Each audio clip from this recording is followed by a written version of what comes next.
Hello दोस्तों। आजकल बहुत से लोग शेयर मार्केट में इन्वेस्ट करके ढेर सारा पैसा कमाना चाहते हैं। सभी की अपनी अपनी ख्वाहिशें हैं जिसे वो पूरा करना चाहते हैं। हाँ बिल्कुल, आपकी ख्वाहिशें पूरी हो सकती हैं, बशर्ते आपको अपने फील्ड की डीपली नॉलेज होनी चाहिए। अपनी लर्निंग को कंटिन्यू रखें और ख़ुद को हमेशा अपडेट रखें। आप ऐसे लोग से दूर रहिए जो आपको डिमोटिवेट करते हों, क्योंकि आपने बहुत बार लोगों को कहते हुए सुना ही होगा कि शेयर मार्केट कोई बच्चों का खेल नहीं है। आप उन्हें उस 13 साल के बच्चे का एग्जाम्पल दीजिए जिसने 13 की उम्र में कंपनीज की बैलेंस शीट पढ़ना शुरू कर दिया था, जिसे आज पूरी दुनिया वॉरेन बफेट के नाम से जानती है। सारा पैसा इन्होंने शेयर मार्केट से ही कमाया है। इन्वेस्टमेंट सीखना इतना भी हार्ड नहीं है कि आप सीख नहीं सकते।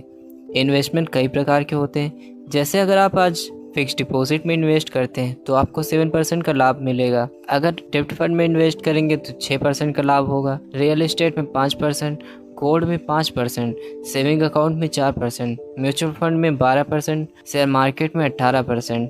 शेयर मार्केट में दो तरह से इन्वेस्ट किया जाता है। पहला, या तो आप किसी कंपनी का शेयर खरीदें जिसे बोलते हैं डायरेक्ट इन्वेस्टमेंट। दूसरा, आप म्यूचुअल फंड में इन्वेस्ट करेंगे जिसे इनडायरेक्ट इन्वेस्टमेंट कहते हैं।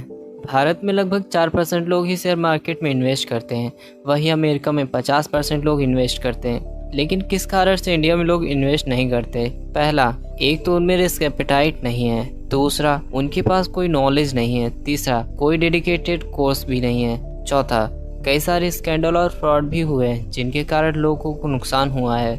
स्कैंडल और फ्रॉड तो पता ही होगा, जैसे हर्षद मेहता फ्रॉड हुआ है, कीर्तन पारेख फ्रॉड भी हुआ है। पर यहीं पर कुछ अच्छे लोग भी हैं जिन्होंने इन्वेस्टमेंट से बहुत पैसा कमाया है।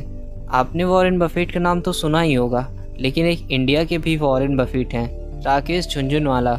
इनको इंडिया का वॉरेन बफेट कहा जाता है। इनके अलावा रामदेव अग्रवाल, विजय केडिया, राधा कृष्ण दमानी, इन कई लोगों ने शेयर मार्केट में पैसा कमाया है। किसी भी कंपनी का शेयर खरीदने का मतलब है आप उस कंपनी के पार्टनर बन जाते हैं, जिसके कारण उस कंपनी की ग्रोथ, उसका मुनाफा, आपका मुनाफा होता है। शेयर मार्केट में आप जितना भी पैसा लगाएंगे या कहिए जितने भी शेयर खरीदेंगे, उसी के हिसाब से कुछ प्रतिशत आप उस कंपनी के मालिक हो जाते हैं। भारत में लोग NSE, नेशनल स्टॉक एक्सचेंज, और BSE, बॉम्बे स्टॉक एक्सचेंज में जाकर ट्रेडिंग करते हैं। बात करें निफ्टी 50 की, तो यह भारत की 50 सबसे बड़ी कंपनियों का एक रिप्रेजेंटेटिव होता है। निफ्टी 50 कंपनियों का रिप्रेजेंटेशन करता है कि मार्केट कैसी चल रही है। जो ये 50 कंपनियों का समावेश होता है उसे ही निफ्टी 50 कहते हैं। उसी को देखकर पता चलता है कि सारी कंपनीज कैसा परफॉर्म कर रही हैं। निफ्टी का एक प्राइस अर्निंग रेशियो होता है, यानी कितने रुपये लगाने पर कितना रुपया मिलेगा मुझे।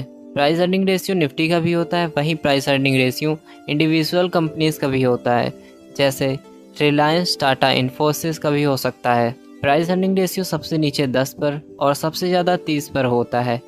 प्राइस अर्निंग रेशियो 10, 11, 12 है तो ज़्यादा पैसा लगा दीजिए, इस समय आपको कम पैसों पर भी अच्छा लाभ मिलने वाला है। प्राइस अर्निंग रेशियो 25, 26 से 29, 30 के आसपास हो, उस समय पैसा बहुत कम लगाइए या तो ना ही लगाइए।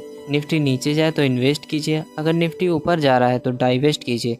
मतलब जब निफ्टी ऊपर जा रहा हो तो पैसे उसमें से निकाल लें, ऊपर जाने पर शेयर सोल्ड करें, निफ्टी नीचे जाने पर शेयर बाई करें। चलिए प्राइस अर्निंग रेशियो को थोड़ा फॉर्मूले से समझते हैं कि अगर मार्केट का प्राइस अर्निंग रेशियो 10 है तो 1 रुपये अर्न करने के लिए 10 रुपये इन्वेस्टमेंट करने होंगे।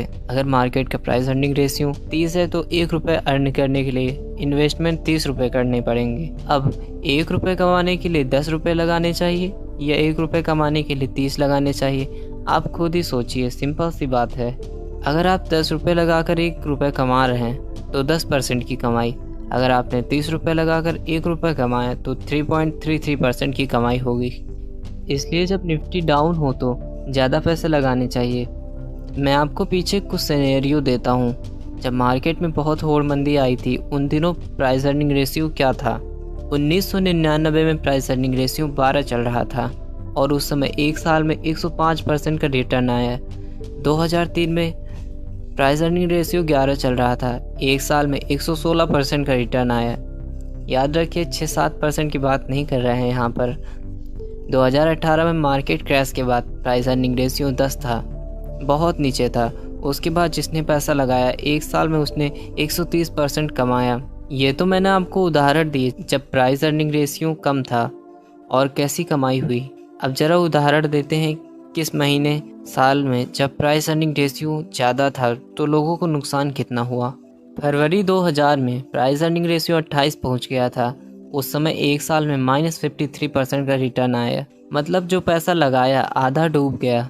जनवरी 2008 में उस समय प्राइस अर्निंग रेशियो 28 था, मार्केट क्रैश होने से पहले। अभी मार्केट क्रैश नहीं हुई थी, ये सिम्पटम था कि प्राइस अर्निंग रेशियो 28 चल रहा था। लोगों ने जमकर पैसा लगाया था, -64% का नुकसान हुआ। एक साल में मतलब जो पैसा लगाया वो आधे से भी कम रह गया, लेकिन फिर भी लोग पैसे लगाते हैं। इस बात को कभी मत भूलो, जब प्राइस अर्निंग रेशियो ऊपर हो तो शेयर मार्केट में इन्वेस्ट नहीं डाइवेस्ट किया जाता है।